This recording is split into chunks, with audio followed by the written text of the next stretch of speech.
Sa atong pagsugod, paliw manindog ang tanan ug atong Hello, good ngalan morning, Ginoo good morning. sa usa Good ka morning. pasyon So, ng awit. we have Bible service, and after the Bible service, we're having bringing him to the resting place of my nephew. Kung aliman pag-ayo, motoro kinig mo lambo, o gonya abto kahangtong, sama sa atong tanong, kay inumol man sa gugma sa isig kay ngon, kay king atong kinabuhing usara, ug samaw sa kabini, sa gugma kita gipili, Thanks for kay watching, guys. kinabuhing bililhon, bulawan ng panahon, atong yung palinguhaon, ang pagkuyong nga sulundon, atong yung palinguhaon, ang pagkuyong nga sulundon.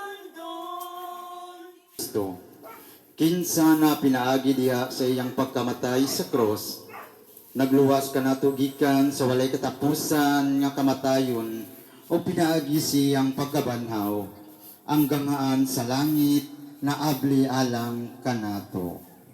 Magampo kita alang sa atong igsoon nga siya makaambit sa kadaugan ni Kristo ug magampo sa kita alang sa atong kabalingon nga ang Dios maghatag kanato sa gasa sa iyang mahigugmaong kahupayan.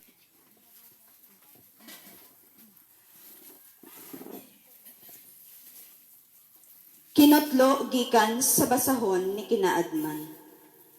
Ang mga kalag sa matarong anaa sa kamot sa Dios, ug dili sila matukbil sa kasakit sa kamatayon.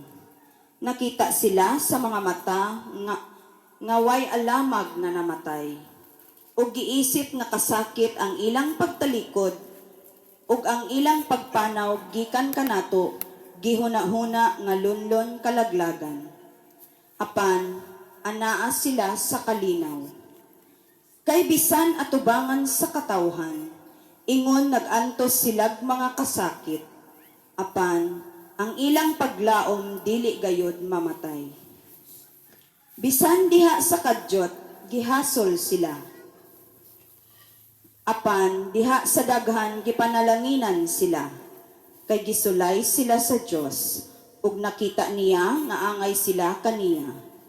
Ingog bulawan diha sa suhasuan, gisuta sila niya, ug daw sakripisyong hinurot, pagsunog iya silang gidawat. Sa panahon nga sila duawon, mosidlak sila. Ang magsalig kaniya makasabot sa kamatuoran, ug ang mga matumanon magpabilin uban kaniya diha sa gugma, kay ang grasya ug ang kaluoy ilaha sa iyang mga balaan. Ang pulong sa Ginoo. Salamat sa Diyos. Salmo responsorio. Ang Ginoo maoy akong kahayag ug akong kaluwasan. Ang Ginoo mao'y akong kahayag ug akong kaluwasan. Ang Ginoo maoy akong kahayag ug akong kaluwasan. Kinsa may akong kalisangan? Ang Ginoo maoy dalangpanan sa akong kinabuhi. Kinsa pa may akong kahadlukan? Ang Ginoo mao'y akong kahayag ug akong kaluwasan. Usa ka butang ang akong gipangayo sa Ginoo. Kini mao ang akong gipangita. Ang pagpuyo diha sa balay sa Ginoo sa tanang mga adlaw sa akong kinabuhi.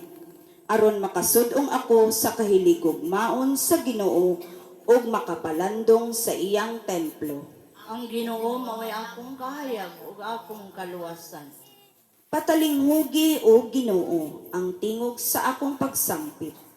Kaluy-i ako ug tubaga ako. Ikaw, o Ginoo, ang akong gipangita, ayaw tagua kanako ang imong nawong. Ang Ginoo mao'y akong kahayag ug akong kaluwasan. Gituuhan ko nga makakita ako sa kaayo sa Ginoo diha sa yuta sa mga buhi. Paabuta sa walay kahadlok ang Ginoo, pagmalig-on sa kasing-kasing ug paabuta ang Ginoo. Ang Ginoo mao'y akong kahayag ug akong kaluwasan. Palihog manindog.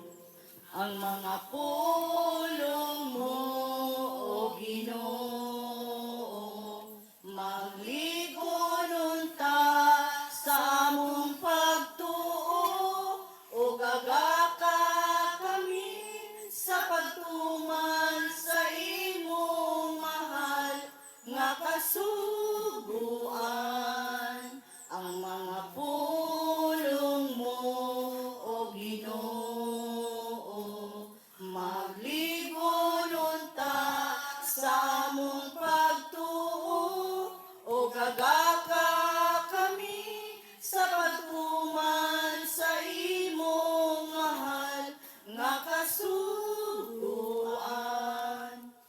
Sa Santos nga Ebanghelyo sa